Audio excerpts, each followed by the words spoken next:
El que acecha en la oscuridad.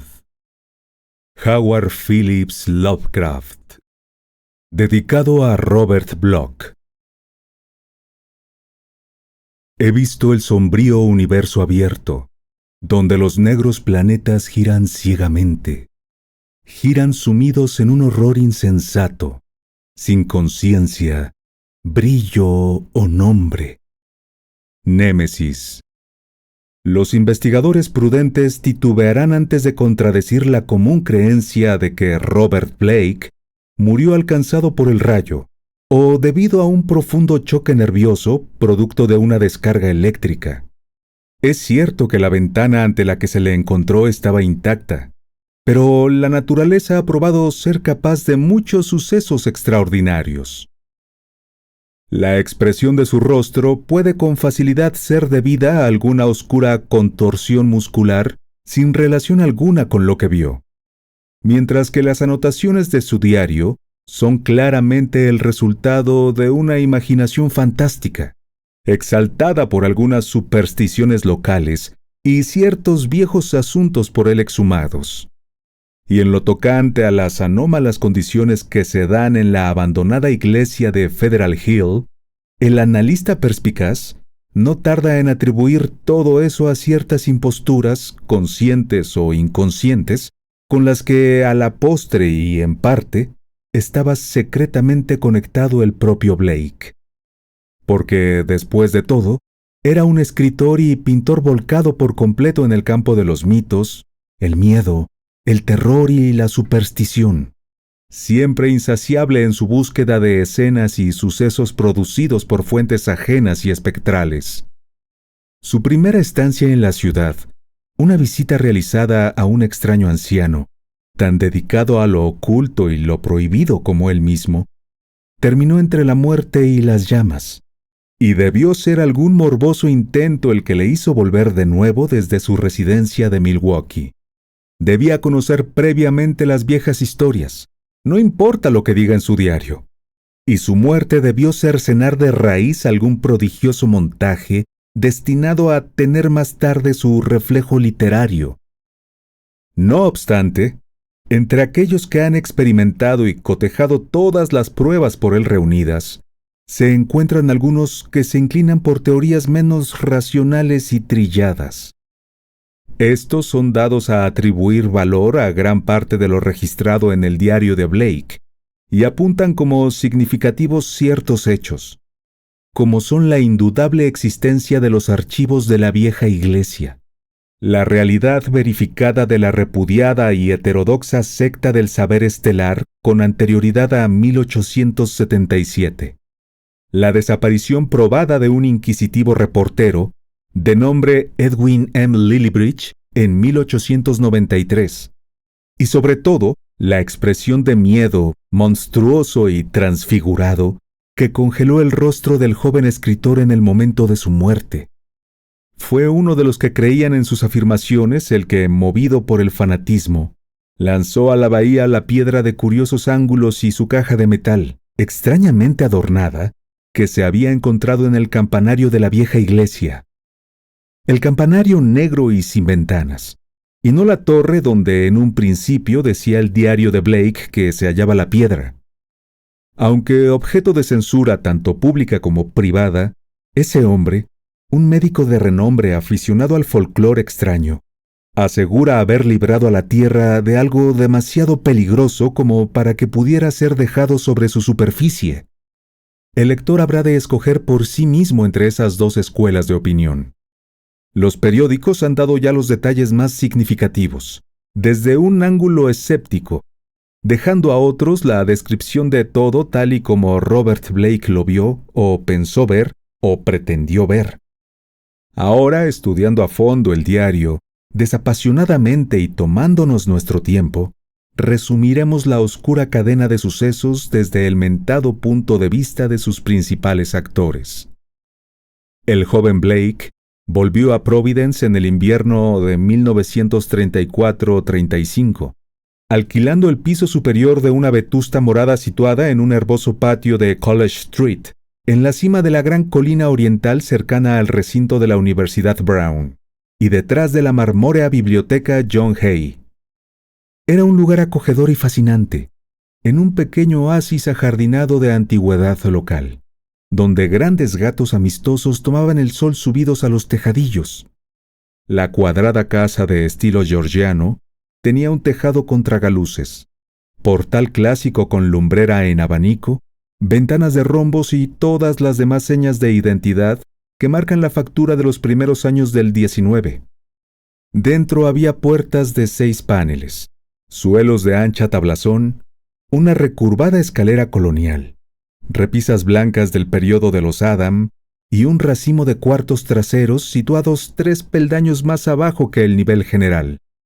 El estudio de Blake, una gran estancia orientada al suroeste, dominaba el jardín frontal por uno de sus lados, mientras que las ventanas occidentales, ante una de las cuales se hallaba su escritorio, miraban hacia la cumbre de la colina y gozaban de una espléndida vista de los tejados de la ciudad baja, así como de los místicos ocasos que llameaban tras ellos. En el lejano horizonte se hallaban las laderas púrpuras de la región. Contra ellas, 2 kilómetros más allá, se alzaba la espectral joroba de Federal Hill, llena de combados tejados y campanarios cuyos remotos perfiles se ondulaban misteriosos, asumiendo formas fantásticas cuando el humo de la ciudad remolineaba y se enredaba en torno suyo. Blake tenía una curiosa sensación de estar contemplando algún mundo desconocido y etéreo que podía quizá desvanecerse en un sueño si trataba siquiera de buscarlo e invadirlo. Habiendo trasladado desde su casa la mayor parte de los libros, Blake se compró algunos muebles antiguos para colmar sus estancias y se aposentó para escribir y pintar, viviendo solo y atendiendo él mismo las tareas domésticas. Su estudio se encontraba en una habitación norteña del ático, donde los vidrios de los tragaluces proporcionaban una luz admirable. Durante ese primer invierno, produjo 5 de sus más conocidos relatos: El que excava, Las escaleras de la cripta, Shagai, En el valle de Nath y El devorador de las estrellas. Y pintó 7 lienzos, estudios de monstruos indescriptibles e inhumanos, y paisajes profundamente ajenos y extraterrestres. Al ocaso, a menudo se sentaba en su escritorio y contemplaba soñador el amplio oeste. Las oscuras torres de Memorial Hall, justo debajo, el campanario del Tribunal Georgiano, los altos pináculos de la zona comercial y esa colina reluciente y coronada de chapiteles, en la distancia, cuyas desconocidas calles y bohardillas laberínticas tan poderosamente despertaban su imaginación. Supo por sus escasos conocidos que la lejana ladera era un gran barrio italiano, aunque la mayoría de las casas procedían de los viejos días yanquis e irlandeses. Aquí y allá podía apuntar con sus prismáticos hacia ese mundo espectral e inalcanzable, situado más allá del arremolinado humo, captando techos, chimeneas y torres, y especulando sobre los estrafalarios y curiosos misterios que pudiera albergar. Aún con esa ayuda óptica, Federal Hill parecía de alguna manera ajena, medio fabulosa y ligada a las irreales e intangibles maravillas de los cuentos y pinturas del propio Blake. El sentimiento persistía mucho después de que la colina se hubiera difuminado en el crepúsculo violeta y colmado de estrellas. El sentimiento persistía mucho después de que la colina se hubiera difuminado en el crepúsculo violeta y colmado de estrellas, y las luces del tribunal y el faro rojo de Industrial Trust se hubieran encendido para convertir a la noche en grotesca. De todo lo que se divisaba en la lejanía de Federal Hill, cierta iglesia oscura e inmensa fascinaba sobremanera a Blake. Era especialmente distinguible a ciertas horas del día, y al ocaso la gran torre y el afilado campanario se alzaban negros contra el cielo llameante. Parecía hallarse en suelo especialmente alto, ya que la tenebrosa fachada y el lado norte, visto en oblicuo, con su techo inclinado y la parte alta de las grandes ventanas puntiagudas, descollaban sobre la maraña de tejados y chimeneas que lo rodeaban. hosca y austera en grado sumo, parecía estar construida en piedra, manchada y erosionada por el humo y las tormentas de un siglo o más. El estilo, hasta donde podía ver por los prismáticos, pertenecía al periodo más temprano y experimental del Renacimiento gótico, que precedió al actual periodo Upjohn, y conservaba algunas de las características y proporciones de la Edad Georgiana. Quizá fue construida en torno a 1810 o 1815. Según pasaban los meses, Blake observaba las lejanas y prohibidas estructuras con un extraño interés creciente. Dado que las ventanas no estaban nunca iluminadas, comprendió que debían estar vacías. Cuanto más miraba, más trabajaba su imaginación, hasta que al cabo comenzó a suponer cosas curiosas. Creía que un aura vaga y singular pendía sobre el lugar, y que incluso las palomas y las golondrinas rehuían a sus ahumados aleros. En torno a otras torres y campanarios, su lente revelaba grandes bandadas de pájaros, pero nunca descansaban en aquel en concreto. Al cabo, esa fue la conclusión a la que llegó, y así lo asentó en su diario. Señaló el lugar a varios amigos, pero ninguno de ellos había estado en Federal Hill o poseía la más mínima noción de lo que la iglesia pudiera ser o haber sido. En primavera, Blake se vio atenazado por una gran desazón. Había comenzado una novela sobre la que meditaba desde hacía tiempo, basada en una supuesta supervivencia de la brujería en Maine. Pero se encontraba con que era extrañamente incapaz de hacer progresos con la misma.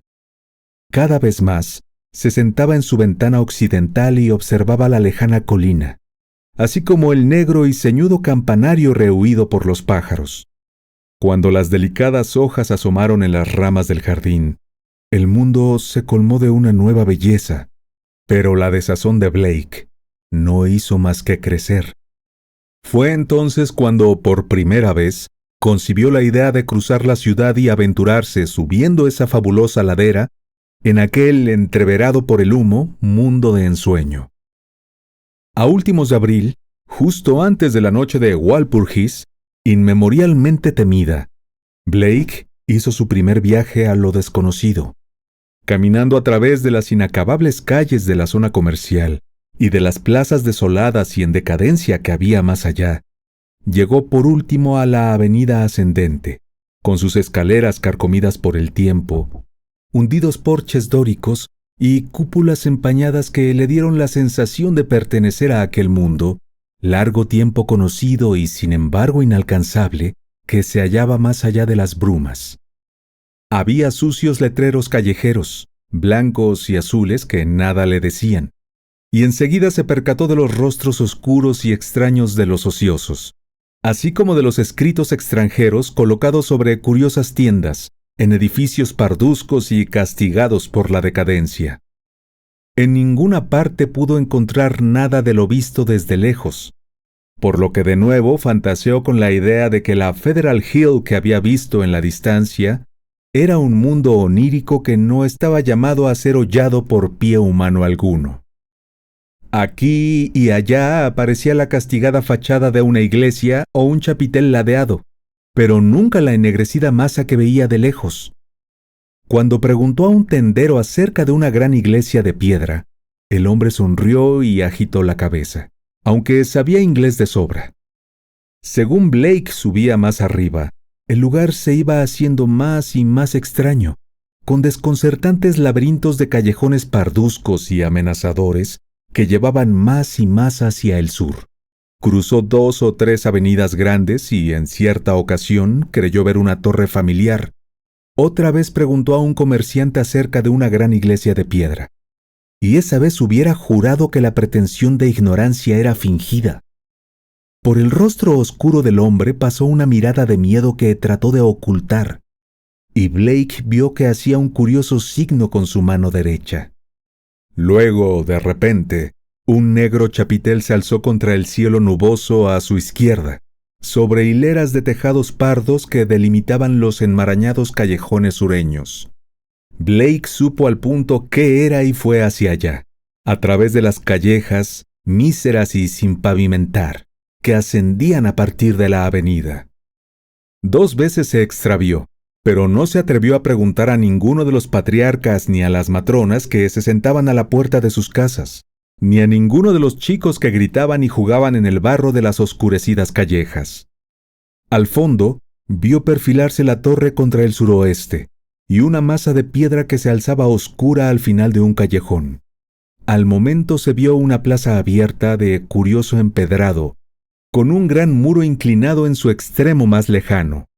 Aquel era el final de la búsqueda, ya que sobre el rellano amplio, con verja y lleno de hierbajos que se hallaba sobre el muro, un mundo separado y menor que se alzaba su buen 1,80 m sobre las calles circundantes, se levantaba una masa hosca y titánica sobre cuya identidad, a pesar de que era la primera vez que la veía desde esa perspectiva, no podía haber duda. La vacía iglesia se encontraba en estado de gran decrepitud. Algunos de los altos contrafuertes de piedra se habían derrumbado, y varios delicados remates yacían medio perdidos entre los matojos y las hierbas, pardos y abandonados. Las ennegrecidas ventanas góticas estaban casi intactas, aunque muchas de sus columnillas habían desaparecido. Blake se preguntó cómo podían haber sobrevivido aquellos cristales de tétricas pinturas, en vista de los más que conocidos hábitos de los chiquillos de la vecindad. En torno al borde del muro inclinado, cerrando por completo el terreno, había una herrumbrosa verja de hierro cuya puerta, situada al final de un tramo de peldaños que partían de la plaza, estaba obviamente candada. El camino que iba de la puerta al edificio estaba sepultado bajo las malas hierbas. La decadencia y la desolación pendían como un dosel sobre todo el lugar, y ante los aleros sin pájaros y los muros negros y desprovistos de hiedra, sintió algo vagamente siniestro que no podía definir. Había muy poca gente en la plaza, pero Blake vio a un policía en el extremo norte y se aproximó para preguntarle por la iglesia. Era un irlandés grande y agradable, y resultó extraño que hiciera poco más que esbozar el signo de la cruz y musitar que la gente nunca hablaba de ese edificio. Cuando Blake insistió, dijo apresuradamente que los curas italianos ponían a todos en guardia contra el edificio, jurando que una monstruosa maldad había morado una vez allí y dejado su marca. Él mismo había oído oscuros rumores sobre el mismo de labios de su padre, que recordaba ciertos sonidos y habladurías de su infancia. Había habido allí antaño una secta maligna, una secta sin ley que invocaba a espantosos seres procedentes de desconocidas cimas de oscuridad. Hizo falta un buen sacerdote para exorcizar a lo convocado, aunque lo sabía que afirmaban que con la luz bastaba. Si el padre O'Malley aún viviera, podría contar muchas cosas. Pero ahora no había nada que hacer, excepto mantenerse alejados. Ya no albergaba a nadie, y sus dueños estaban muertos o lejos. Habían huido como ratas tras de que corrieran amenazadoras historias en el 77, cuando la gente comenzó a reparar en cómo las personas desaparecían de vez en cuando en la vecindad. Algún día la municipalidad daría el paso y se haría con la propiedad por falta de herederos. Pero nada bueno le vendría a nadie que tuviera relación con aquello. Lo mejor sería dejarla abandonada a los años, hasta que se cayera, no fuera que se despertase lo que debía dormir por siempre en su negro abismo. Cuando el policía se marchó, Blake se quedó mirando la sombría masa del campanario. Le excitó el hecho de que aquella estructura resultase tan siniestra para otros como para él, y se preguntó ¿qué grado de verdad podía haber detrás de los viejos cuentos que el guardia le había repetido? Lo más probable es que se tratasen de viejas leyendas provocadas por el maligno aspecto del lugar. Pero aún así, era como una extraña invasión en la vida real de una de sus propias historias. El sol de la tarde asomó detrás de las dispersas nubes, pero parecía incapaz de iluminar esos muros manchados y llenos de hollín del viejo templo que se remontaba sobre su alto rellano. Resultaba extraño que el verde de la primavera no hubiera tocado los pardos y marchitos arbustos de ese patio alto y cercado de hierro. Blake se encontró bordeando el área, al tiempo que examinaba el muro inclinado y la verja oxidada, en busca de posibles vías de acceso. Había una terrible atracción en ese ennegrecido templo, algo que lo hacía irresistible. La verja no mostraba aberturas cerca de la escalera, pero hacia el lado norte había algunas barras sueltas. Podía subir la escalera y circundar por el angosto borde de afuera, por la verja, hasta llegar al hueco. Si de veras la gente temía tanto el lugar, nadie se opondría a su paso. Estaba al pie del muro y casi dentro de la verja antes de que nadie pudiera verlo. Luego, al mirar hacia abajo, constató que la poca gente que había en la plaza se apartaba, y hacía con la mano derecha el mismo signo que hiciera el tendero de la avenida. Algunas ventanas se cerraron, y una mujer gorda salió como una flecha a la calle para arrastrar a algunos mocosos al interior de una casa desvencijada y sin pintar. El boquete en la verja era muy fácil de pasar, y enseguida Blake se encontró deambulando entre los podridos y retorcidos manojos del patio abandonado. Aquí y allá, gastados muñones de lápidas le indicaban que había habido entierros allí, pero por lo visto debió ser hacía mucho tiempo. La inmensidad de la iglesia era, ahora que se encontraba tan cerca, opresiva, pero se hizo fuerte y se acercó a tantear las 3 grandes puertas de la fachada principal. Todas estaban cerradas a cal y canto, por lo que comenzó a rodear el ciclópeo edificio en busca de alguna abertura menor y más accesible. Incluso entonces no estaba seguro de desear entrar en esa guarida de abandono y sombras, aunque el tirón de lo extraño le arrastraba sin pensar. Una ventana abierta y sin enrejado del sótano, en la saga del edificio, le proporcionó la entrada que necesitaba. Atisbando en el interior, Blake vio una cima subterránea de telarañas y polvo, débilmente iluminada por los rayos del sol occidental que lograban filtrarse. Escombros, viejos barriles, cajas rotas y muebles de todo tipo se mostraron a su ojo, aunque sobre todos ellos había una capa de polvo que redondeaba los aristas. Los oxidados restos de una calefacción de aire mostraban que el edificio había sido usado y conservado hasta por lo menos el período medio victoriano. Actuando casi sin intención consciente, Blake reptó a través de la ventana y se descolgó hasta el suelo de cemento, lleno de escombros y alfombrado de polvo. El sótano abovedado era inmenso, sin tabiques, y en una esquina lejana y a la derecha, vio una negra arcada que llevaba sin duda hacia arriba. Sufría una peculiar sensación de agobio respecto a aquel edificio grande y espectral, pero lo sobrellevó para explorar con cautela, y encontró un barril casi intacto entre el polvo. Lo hizo rodar hasta debajo de la ventana abierta, proveyéndose así de un medio de salida. Luego, cobrando valor, cruzó el espacio ancho y lleno de telarañas, dirigiéndose al arco. Medio tapado por el omnipresente polvo y cubierto por fantasmales gasas de telaraña, subió por los gastados peldaños de piedra que se remontaban en la negrura. No llevaba luz consigo, pero iba tanteando cuidadosamente con las manos. Tras un brusco giro, tocó una puerta cerrada, y a tientas palpó el antiguo picaporte. Se abría hacia adentro, y más allá se hallaba un corredor, tenuemente iluminado, cubierto de artesonados comidos por los gusanos. Ya en la planta baja, Blake comenzó a explorar con rapidez. Todas las puertas interiores estaban abiertas, por lo que pudo pasar con libertad de cuarto a cuarto. La colosal nave resultaba un lugar casi fantasmal, con sus montones de polvo apilados sobre bancos de madera, altar, púlpito con forma de reloj de arena y plataforma, y titánicos cordones de telaraña tendidos entre puntiagudos arcos de la galería y enlazando las agrupadas columnas góticas. En esa silenciosa desolación danzaba una espantosa luz plomiza, fruto de los rayos que el poniente sol vespertino lanzaba a través de los extraños y medio ennegrecidos cristales de las grandes ventanas del ábside. Las pinturas de esas ventanas estaban tan oscurecidas por el hollín que Blake apenas pudo entrever lo que representaban, pero de lo poco que consiguió ver, llegó a la conclusión de que no le gustaban nada. Los diseños eran de lo más convencionales, y gracias a su conocimiento del simbolismo oscuro, pudo reconocer muchos de aquellos antiguos motivos.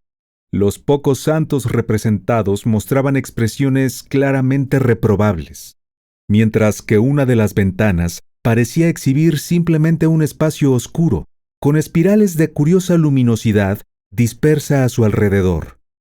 Apartándose de las ventanas, Blake descubrió que la cruz, cubierta de telarañas que había sobre el altar, no era de las normales, sino que recordaba a la primordial Ankh o cruz ansada del tenebroso Egipto.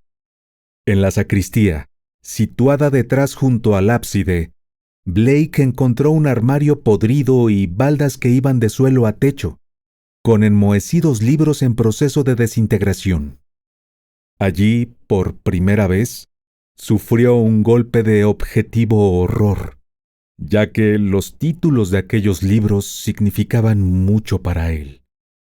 Eran los negros y prohibidos tomos sobre lo que la gente cuerda no había oído nunca hablar, o lo había hecho solo merced a rumores furtivos y atemorizados.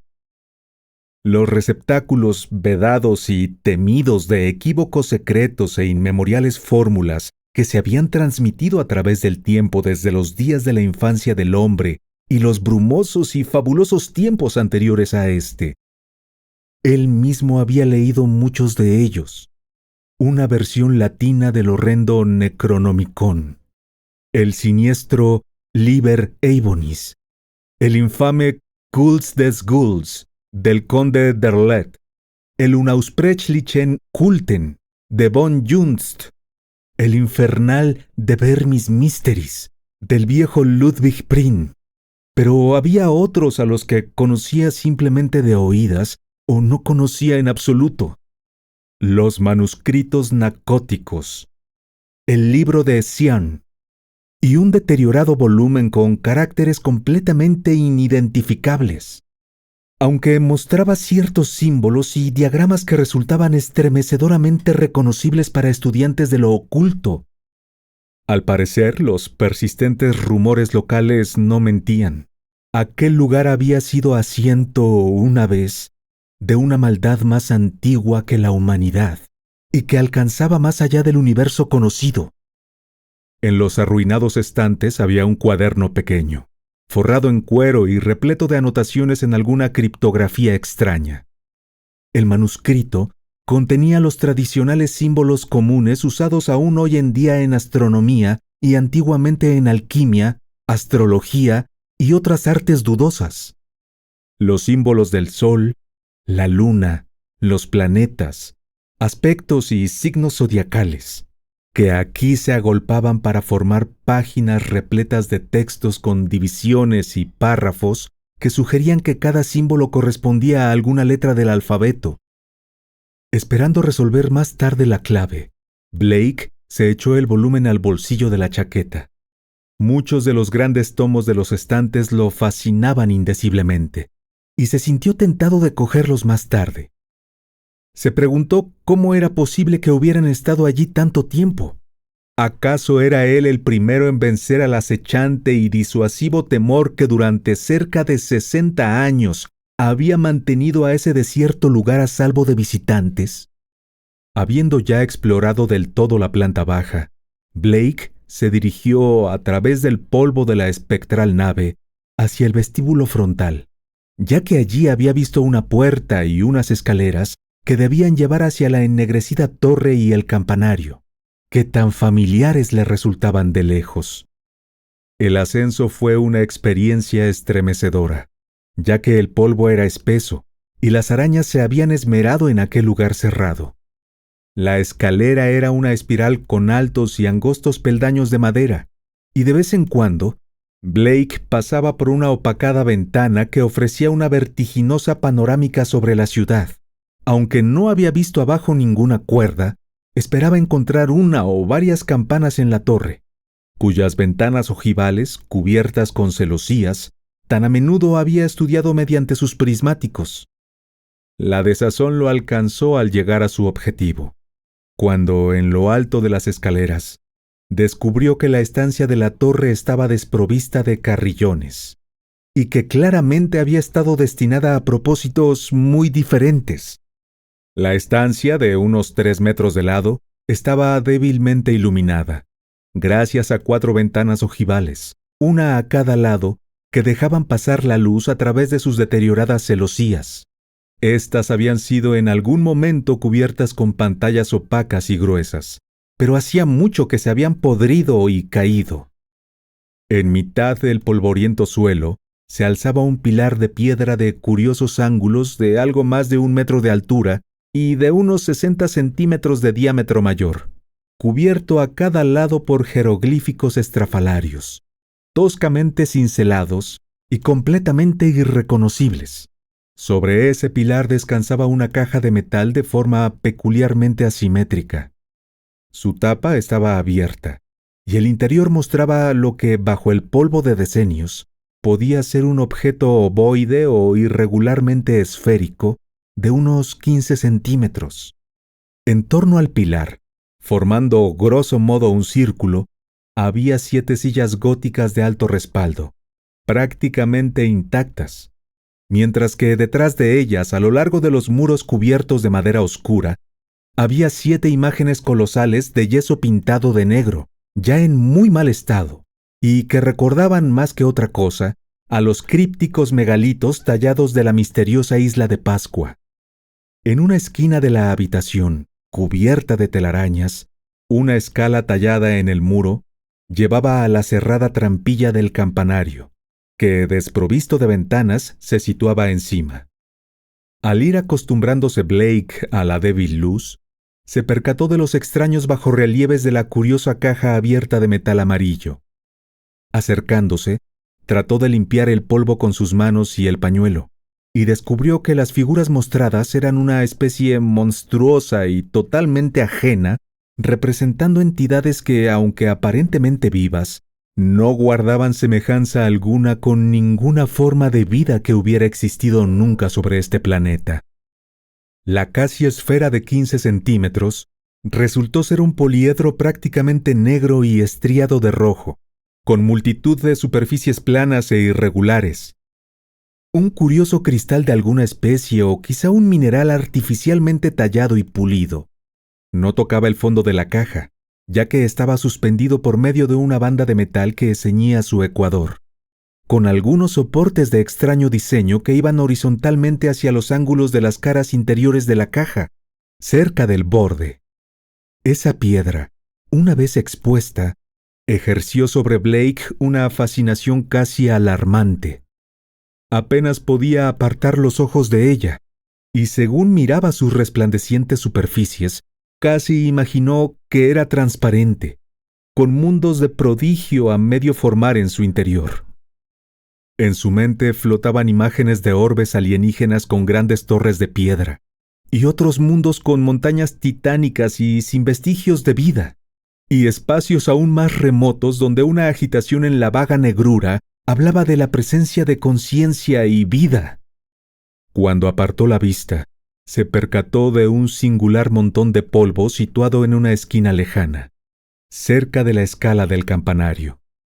No hubiera sabido decir por qué llamó su atención, pero algo en su forma mandó un mensaje a su mente inconsciente. Dirigiéndose hacia allí y apartando las colgantes telarañas, comenzó a discernir algo terrible.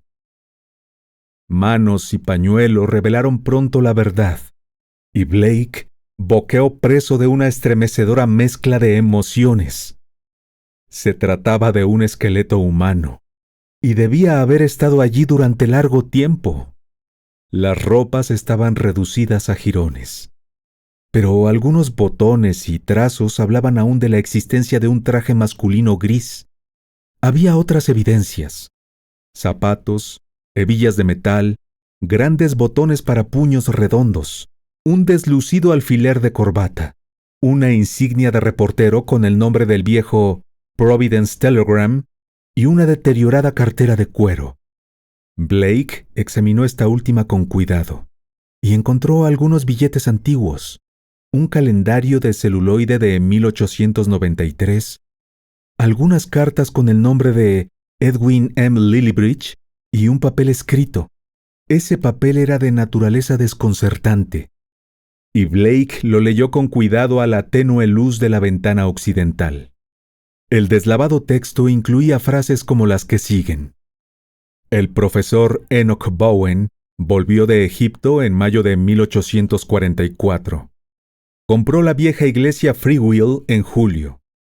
Sus estudios y trabajos arqueológicos en materias ocultas son bien conocidos. El Dr. Drone, de la Iglesia Baptista de la calle Cuarta, previno contra la secta del saber estelar en un sermón del 29 de diciembre de 1844.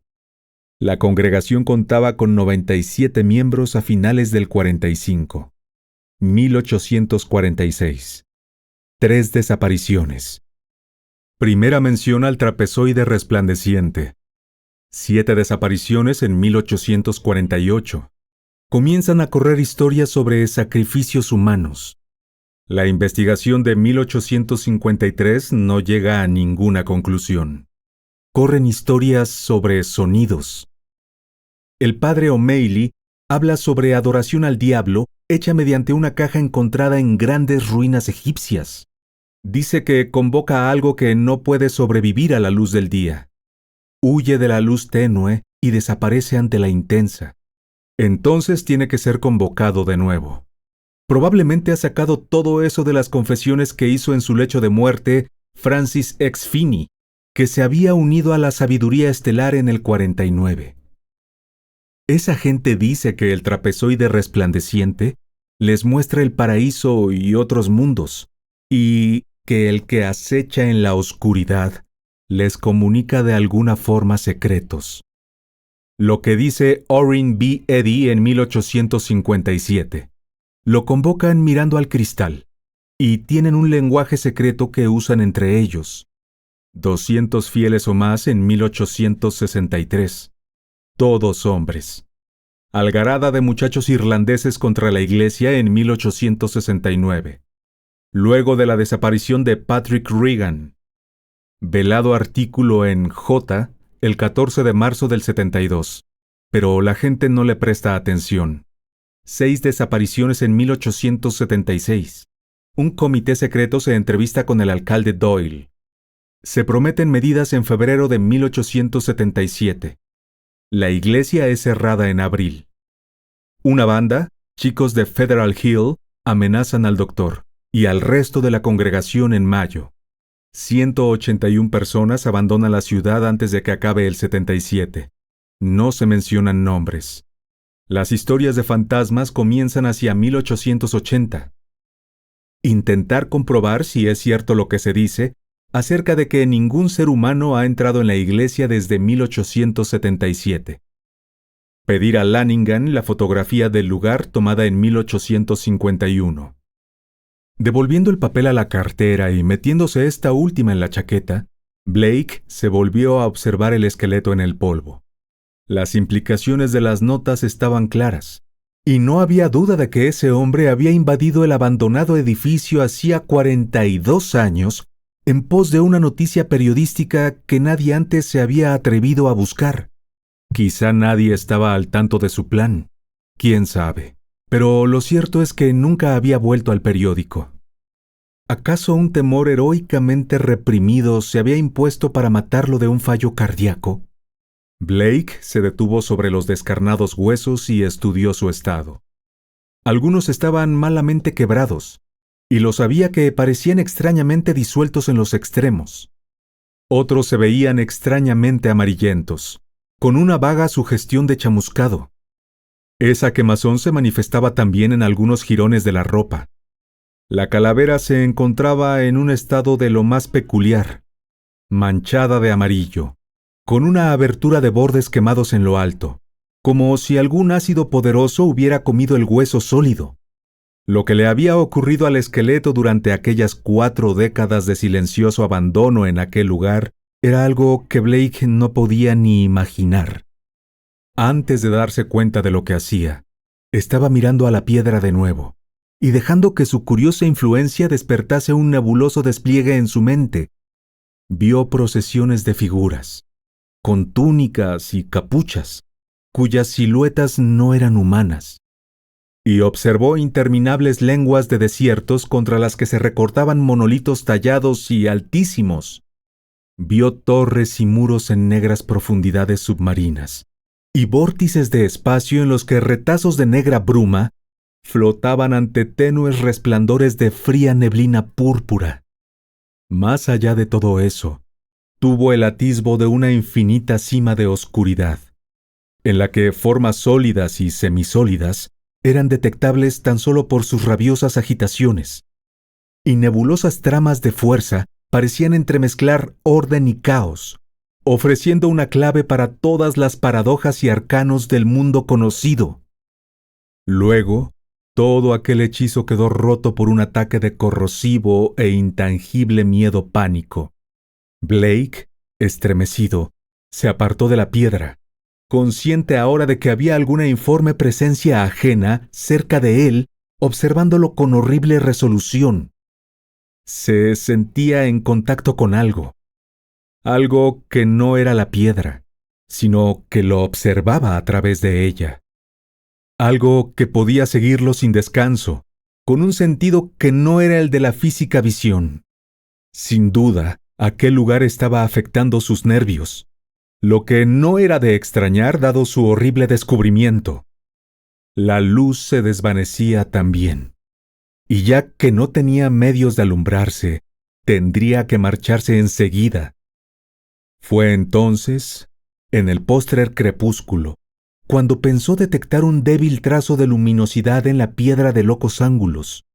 Había tratado de no mirarla, pero alguna oscura compulsión atrajo sus ojos hacia ella.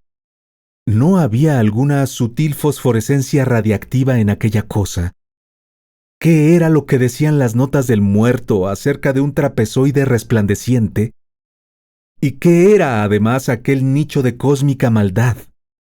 ¿Qué había ocurrido allí y qué podía estar aún al acecho en las sombras rehuidas por los pájaros? Parecía ahora como si un esquivo toque de fetidez se hubiese alzado, aunque no había fuente aparente para el mismo. Blake cogió la tapa de esa caja tanto tiempo abierta y la cerró. Giró con facilidad sobre sus extrañas bisagras y volteó por completo sobre la piedra, ahora inconfundiblemente brillante. A la par que el agudo clic del cierre, se escuchó un amortiguado agitar que parecía llegado de la eterna negrura del campanario encima, más allá de la trampilla. Ratas, sin duda alguna. Los únicos seres vivientes que se habían mostrado en aquel maldito lugar desde que había entrado. Pero aquel revuelo en el campanario le espantó horriblemente, así que se lanzó por la escalera de caracol hacia abajo, cruzando la fantasmal nave hasta llegar al abovedado sótano, pasar el polvo acumulado en el patio desierto y correr por las enmarañadas y medrosas callejas y avenidas de Federal Hill rumbo a las cuerdas calles del centro y los hogareños muros de ladrillo del distrito universitario. En los días siguientes, Blake no habló con nadie de su expedición. En cambio, leyó mucho en ciertos libros, examinó archivos periodísticos que abarcaban muchos años, y trabajó febrilmente en la criptografía de ese volumen de cuero sacado de la sacristía llena de telarañas. Pronto pudo constatar que el cifrado no era nada sencillo, y tras un arduo esfuerzo, se convenció de que no era inglés, latín, griego, francés, español, italiano o alemán. Evidentemente tendría que bucear en los más profundos pozos de su extraña erudición. Cada tarde volvía a él el viejo impulso de mirar al oeste, y contemplaba al negro campanario como algo pretérito que asomase entre los erizados tejados de un mundo lejano y medio fabuloso. Pero ahora sentía también una nueva nota de terror. Conocía la herencia de maligno ser que enmascaraba, y con tal conocimiento, su visión se desbocaba por caminos nuevos y extraños. Los pájaros de la primavera habían vuelto, y él, mirando sus vuelos al ocaso, imaginaba que rehuían aún más que antes la aguda y lejana aguja. Cuando una bandada se aproximaba, le parecía que giraban y se dispersaban en confusión pánica, e imaginaba los gorjeos salvajes que no llegaban a sus oídos debido a los kilómetros interpuestos. Fue en junio cuando el delirio de Blake registra su triunfo sobre la clave. Descubrió que el texto estaba en el oscuro lenguaje Clo, usado por ciertos cultos de maligna antigüedad, y con él se había topado varias veces en investigaciones previas. El diario se muestra extrañamente reticente sobre lo que Blake logró descifrar, pero resulta patente que éste había quedado espantado y aturdido por lo descubierto. Había referencias a el que acecha en la oscuridad, que despierta cuando alguien mira dentro del trapezoide resplandeciente, y locas conjeturas sobre las negras cimas del caos desde las que había sido convocado. El ser es descrito como depositario de todo conocimiento, ansioso de sacrificios monstruosos. Algunas de las anotaciones de Blake muestran miedo de que el ser que parecía ser convocado mediante una mirada volviera a rondar el mundo, aunque añadía que las luces callejeras formaban una barrera que no podía traspasar. Hablaba a menudo del trapezoide resplandeciente, describiéndolo como una ventana a todo tiempo y espacio, y consignando su historia desde los días en que fue fabricado en el oscuro Yugot, antes incluso de que los antiguos llegasen a la Tierra. Fue colocado y atesorado en su curiosa caja por seres crinoideos de la Antártida, rescatado de sus ruinas por los hombres serpiente de Valusia, y contemplado eones más tarde en Lemuria por los primeros seres humanos. Cruzó extrañas tierras y extraños mares, y se hundió con la Atlántida antes de que un pescador minoico lo sacara en su red y lo vendiera a los cetrinos mercaderes de la sombría Kem. El faraón Nefren-Ka construyó en torno suyo un templo con una cripta sin ventanas, lo que hizo que su nombre fuera borrado de todo monumento y toda crónica. Luego durmió en las ruinas de ese maligno recinto, destruido por los sacerdotes y el nuevo faraón, hasta que la pala de los excavadores lo sacó, una vez más, para esparcir su maldición entre la humanidad. A principios de julio, los periódicos suministraron una extraña confirmación a las anotaciones de Blake, aunque lo hizo de forma tan breve y casual que solo el diario logra establecer la conexión. Al parecer, nuevos terrores rondaban Federal Hill desde que un forastero había invadido la temida iglesia. Los italianos hablaban de desacostumbrados chirridos y golpes y rasguños en el oscuro campanario sin ventanas, y recurrían a sus sacerdotes para ahuyentar a un ser que rondaba sus sueños. A veces, decían, se quedaba acechando a una puerta, esperando que estuviese lo bastante oscuro como para cruzar. Los artículos mencionaban las seculares supersticiones locales, pero no fueron capaces de arrojar mucha luz sobre ese nuevo avatar del horror. Estaba claro que los jóvenes reporteros contemporáneos no eran muy duchos en historia.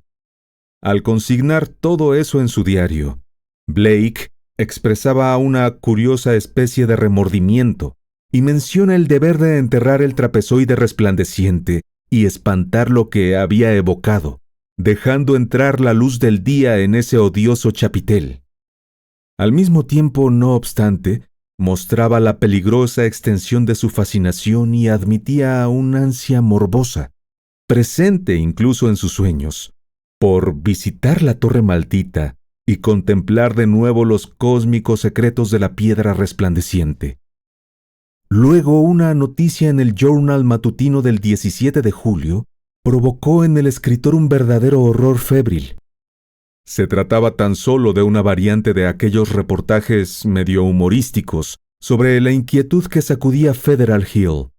Pero para Blake supuso algo terrible. Durante la noche, una tormenta eléctrica había averiado el alumbrado de la ciudad durante una buena hora. Y en ese negro intervalo, los italianos se habían vuelto casi locos de miedo.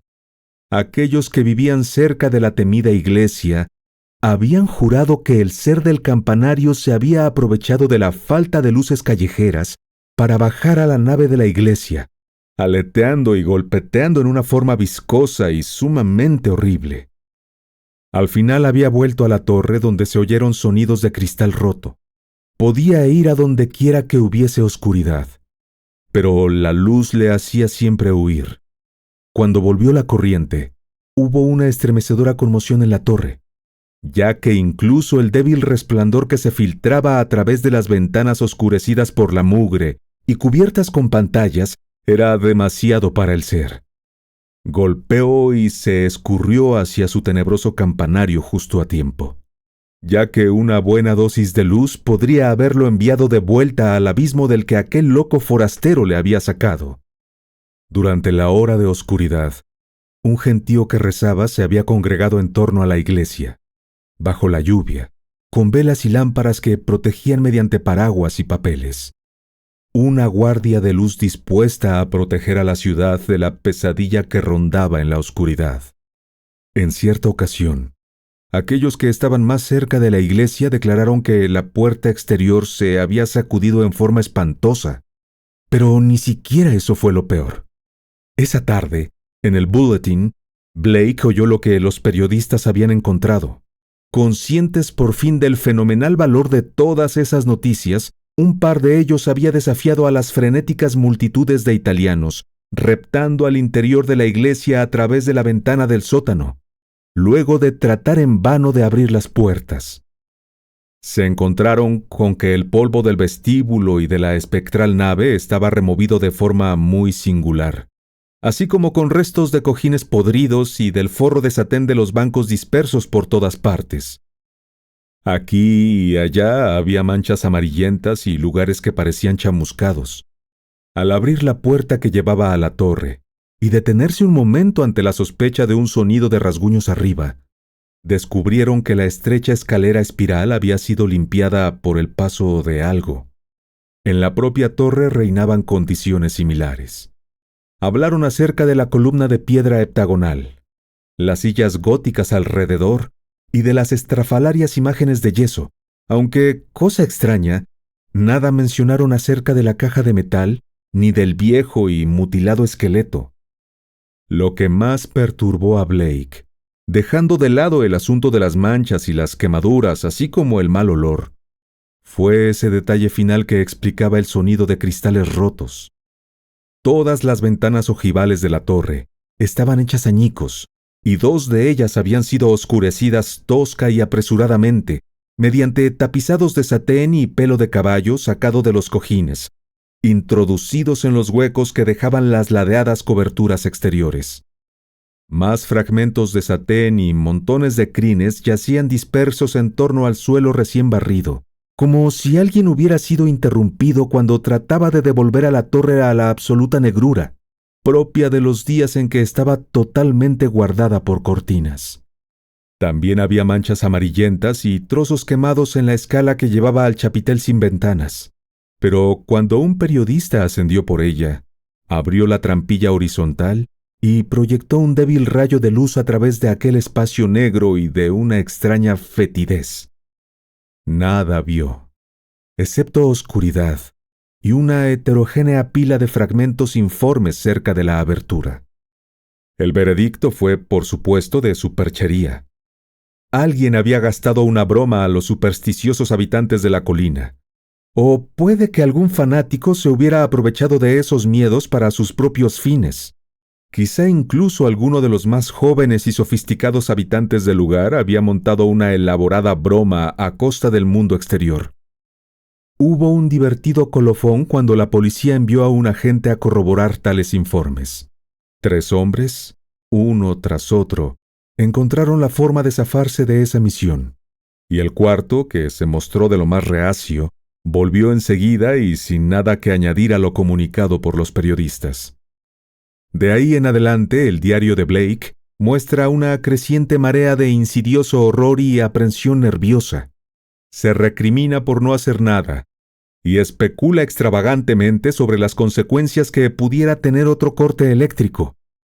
Se ha constatado que en 3 ocasiones, durante tormentas con relámpagos, telefoneó bastante alterado a la compañía eléctrica para inquirir acerca de las medidas de emergencia a tomar contra un corte del suministro. Cada 2 por 3 sus anotaciones vuelven sobre el hecho de que los reporteros no llegaron a encontrar la caja de metal ni el viejo esqueleto extrañamente dañado durante su exploración de la ensombrecida estancia de la torre. Suponía que habían retirado ambas cosas, aunque a dónde y quién o qué lo había hecho era algo sobre lo que no podía especular. Pero sus peores miedos le concernían a él mismo y a la especie de impía razón que existía entre su mente y ese horror acechante del lejano campanario. Ese ser monstruoso y nocturno al que su imprudencia había convocado desde las supremas negruras del espacio. Parecía sentir una atracción constante que arrastraba su voluntad. Y testigos de esa época recuerdan cómo se sentaba abstraído en su escritorio y miraba por la ventana hacia esa lejana colina cubierta de chapiteles y situada más allá de los remolineantes humos de la ciudad. Hay una mención a la noche en que despertó para descubrirse completamente vestido, en la calle y yendo cuesta abajo por College Hill hacia el oeste. Una y otra vez se reafirmaba en la idea de que el ser del campanario sabía dónde hallarlo. La semana siguiente al 30 de julio es recordada como el momento en que se produjo el desplome parcial de Blake. No se vestía y pedía la comida por teléfono. Los visitantes reparaban en las cuerdas que tenía cerca de la cama, y él se justificaba diciendo que el sonambulismo le había obligado a atarse cada noche los tobillos con la idea de que lo retendrían o lo despertarían antes de desatarse. En su diario habla de la espantosa experiencia que lo llevó al colapso. Luego de acostarse, la noche del 30, se había encontrado de repente moviéndose a tientas por un espacio casi completamente oscuro. Todo lo que podía ver eran líneas cortas, débiles y horizontales de luz azulada. Oler un hedor que lo impregnaba todo y escuchar una curiosa sarta de débiles y furtivos sonidos encima de él. Cada vez que se movía tropezaba con algo, y a cada sonido le llegaba una especie de ruido en respuesta encima de su cabeza, un vago remover mezclado con el cauteloso deslizar de madera sobre madera. Tanteando, sus manos fueron a topar con un pilar de piedra sin nada encima, y más tarde se encontró aferrando los travesaños de la escalera tallada en el muro para trepar hacia arriba, hacia algún lugar lleno de un intenso hedor, desde donde surgía un cálido abrasador soplo que golpeaba contra él. Ante sus ojos se desplegó una caleidoscópica gama de fantasmales imágenes que se disolvían a intervalos en la visión de un inmenso e insondable abismo nocturno en el que giraban soles, mundos e incluso una negrura aún más profunda. Recordó las antiguas leyendas del caos supremo, en cuyo centro se aposenta el dios ciego e idiota Azothoth, señor de todas las cosas, rodeado por su maleable horda de bailarines amorfos y sin mente, acunado por los agudos y monótonos sones de demoníacas flautas tocadas por zarpas indescriptibles. Luego, un fuerte sonido procedente del mundo exterior se abrió paso a través de su aturdimiento y le hizo consciente del tremendo horror de la posición en la que se hallaba. ¿Qué fue exactamente? Nunca lo supo. Quizá algún tardío estallido de los fuegos artificiales que se escuchaban durante todo el verano en Federal Hill, cuando sus habitantes festejaban a sus diversos patronos o a los santos de sus pueblos natales en Italia. En cualquier caso, lanzó un alarido, se dejó caer frenéticamente por la escalera y fue dando tumbos a ciegas por el suelo cubierto de escombros a lo largo de aquella estancia, casi a oscuras en la que se hallaba.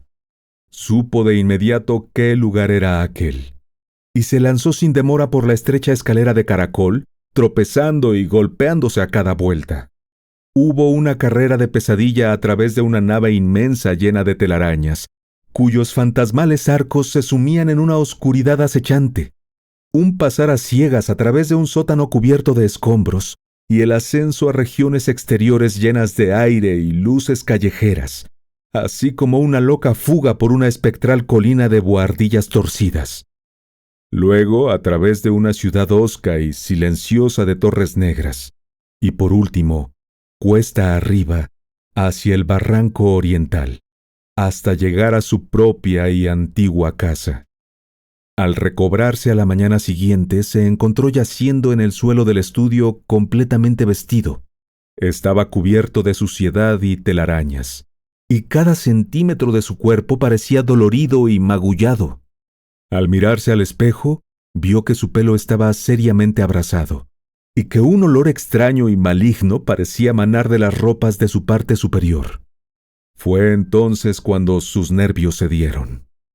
En adelante se quedó descansando, envuelto en una bata, haciendo poco más que mirar desde su ventana occidental, estremeciéndose cada vez que sonaba un trueno y haciendo extrañas anotaciones en su diario. Una gran tormenta se desató justo antes de la medianoche, el 8 de agosto. Los rayos cayeron en multitud de ocasiones por todas partes en la ciudad, y se informó acerca de 2 grandes bolas de fuego. La lluvia se hizo torrencial, mientras un constante resonar de truenos rompía por cientos sin pausa.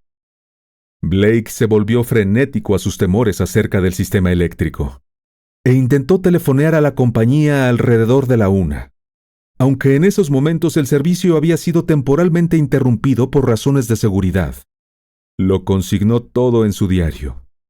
Garabatos grandes, nerviosos, y a menudo indescifrables que contaban su propia historia de creciente miedo y desesperación, dando fe de registros hechos a ciegas en la oscuridad. Tenía que mantener a oscuras la casa para mirar por la ventana, y parece que pasó la mayor parte del tiempo sentado en su escritorio, observando ansiosamente a través de la lluvia, más allá de los relucientes kilómetros de techos del barrio comercial y la constelación de luces lejanas que marcaban Federal Hill. De vez en cuando hacía una anotación a tientas en su diario, de la que destacaban frases como «No deben apagarse las luces», «Sabe dónde encontrarme», «He de destruirlo» y «Me está reclamando, pero quizá no me haga daño en esta ocasión», que siembran al azar 2 de las páginas. Luego, las luces se apagaron en toda la ciudad. Fue a las 2:12 de la madrugada, según consta en los registros de la central eléctrica, pero el diario de Blake no menciona la hora. La anotación dice sencillamente: «Las luces se han apagado. Dios me asista». En Federal Hill había observadores tan ansiosos como él, y grupos de hombres empapados se concentraban en la plaza y callejas cercanas a la maligna iglesia, con velas protegidas por paraguas, linternas eléctricas, lámparas de petróleo, crucifijos y extraños amuletos de muchas formas, comunes en la Italia del Sur. Rezaban a cada restallar del relámpago y realizaban crípticos signos con sus manos diestras, según las variaciones de la tormenta, hacía que los relámpagos menguasen, hasta cesar del todo. El aumento del viento apagó la mayor parte de las velas, y la escena se hizo aún más amenazadoramente oscura. Alguien avisó al padre Merluzzo de la Iglesia del Espíritu Santo, y éste se apresuró a acudir a la ensombrecida plaza con las primeras sílabas de aliento que le vinieron a la cabeza. Ya no cabía duda alguna de que de la oscura torre salían sonidos incesantes y curiosos.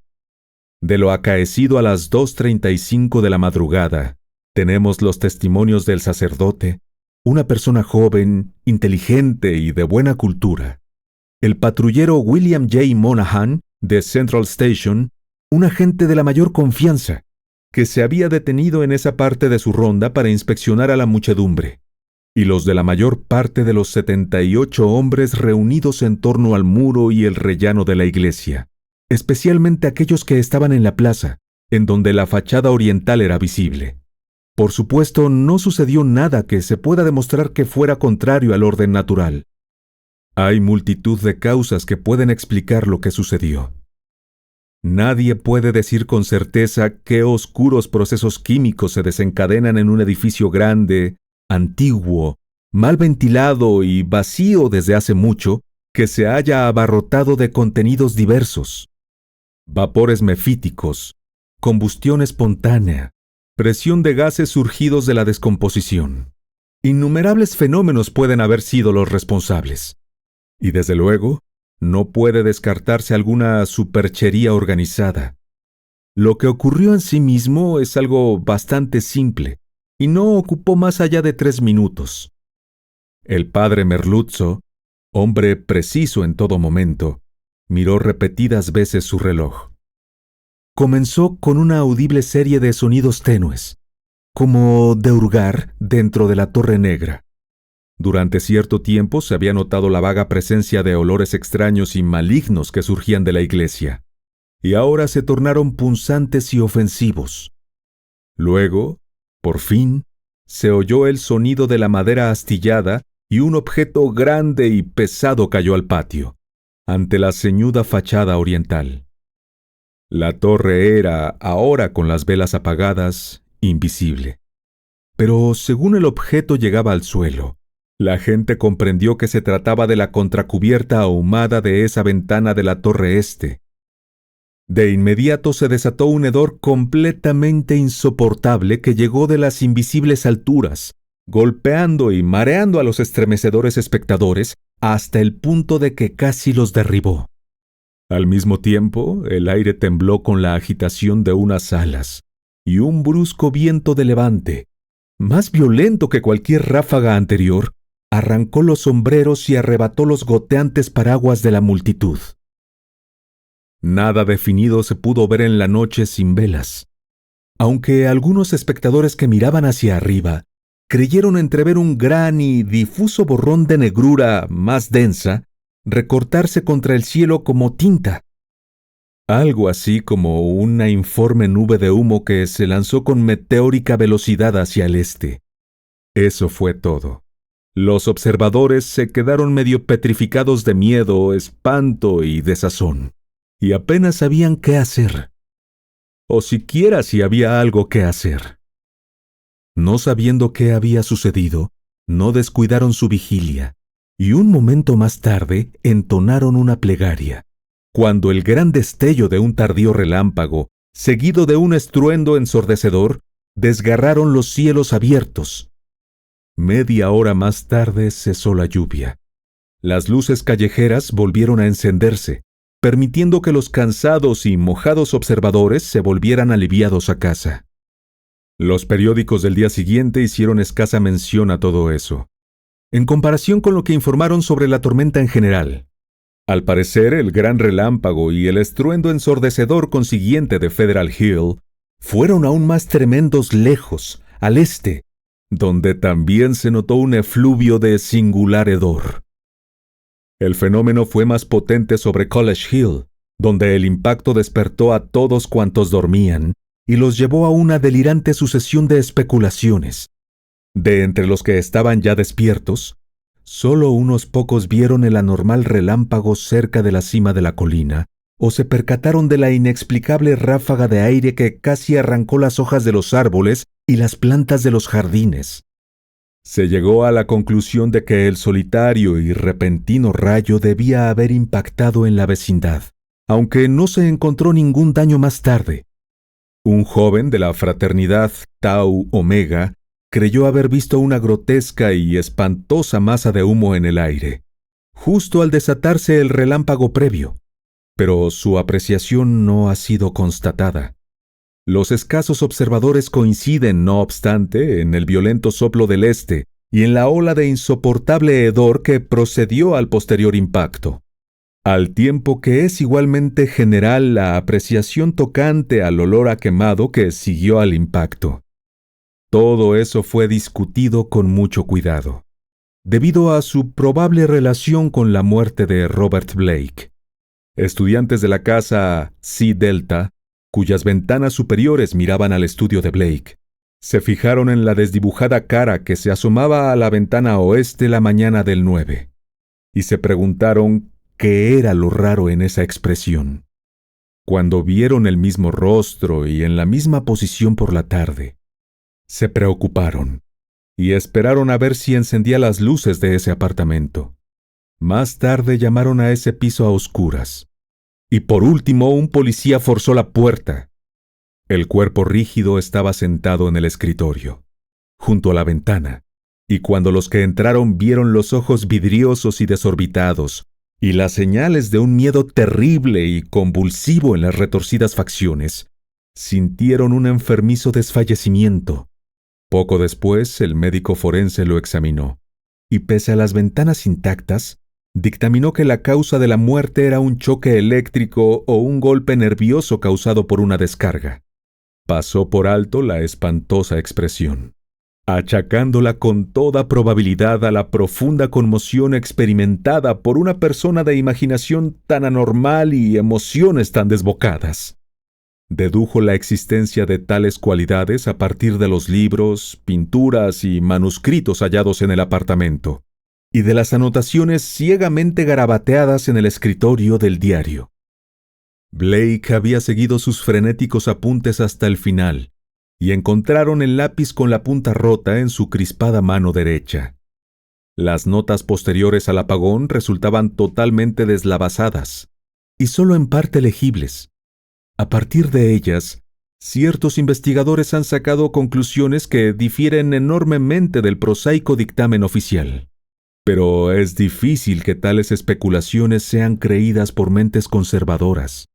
La postura de tales teóricos no se ha visto para nada ayudada con la acción del supersticioso Dr. Dexter, que lanzó la curiosa caja y esa piedra angulosa, un objeto que es cierto que era parcialmente luminoso, como se pudo constatar en el negro campanario sin ventanas donde fue encontrado, al canal más profundo de la bahía de Narragansett.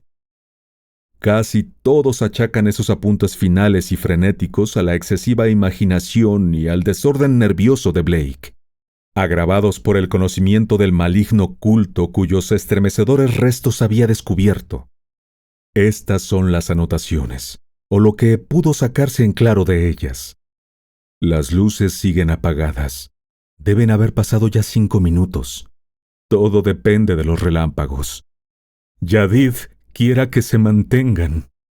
Alguna influencia parece asomar detrás de todo esto. La lluvia y los truenos y el viento son ensordecedores. El ser se está apoderando de mi mente. Veo problemas con la memoria. Veo cosas que nunca conocí, otros mundos y otras galaxias. Oscuridad. Los relámpagos parecen oscuridad, y la oscuridad luz. La colina y la iglesia que veo en la oscuridad total no pueden ser reales. Debe tratarse de alguna impresión retinal dejada por los rayos. Quiera el cielo que los italianos estén allí con sus velas y cesan los relámpagos. ¿De qué tengo miedo? ¿No es un avatar de Yarlathotep que en la antigua y sombría quema aún tomaba forma de hombre? Recuerdo Yugoth y la más lejana Shagai, y el póstrer vacío de los negros planetas. El largo y agitado vuelo a través del vacío. No puedo cruzar el universo de luz, creado por los pensamientos captados en el trapezoide resplandeciente, enviado a través de los horribles abismos luminosos. Mi nombre es Blake, Robert Harrison Blake, del 620 de East Knapp Street, Milwaukee, Wisconsin. Soy de este planeta. Azathoth se apiade de mí. Ya no relampaguea. ¡Horrible! Puedo verlo todo con un sentido que no es el de la vista. La luz es oscuridad, y la oscuridad luz. Esa gente en la colina, guardia, velas y amuletos, sus curas. Ha desaparecido la percepción de las distancias. Lejos es cerca, y cerca lejos. No hay luz, ni cristal. Veo ese campanario, esa torre. Puedo oír. Roderick Usher. Estoy loco o volviéndome loco. La cosa está arañando y tanteando en la torre. Soy el ser y el ser soy yo. Quiero salir. Debo salir y unir las fuerzas. ¿Sabe dónde estoy? Soy Robert Blake, pero veo la torre en la oscuridad. Hay un olor monstruoso. Los sentidos mutan. Las contraventanas de esa torre ceden y caen. La Nagai. Y lo veo. Viniendo. Viento infernal. Mancha titánica. Alas negras. Yog-Sothoth se apiade de mí. Ese ardiente ojo de 3 lóbulos.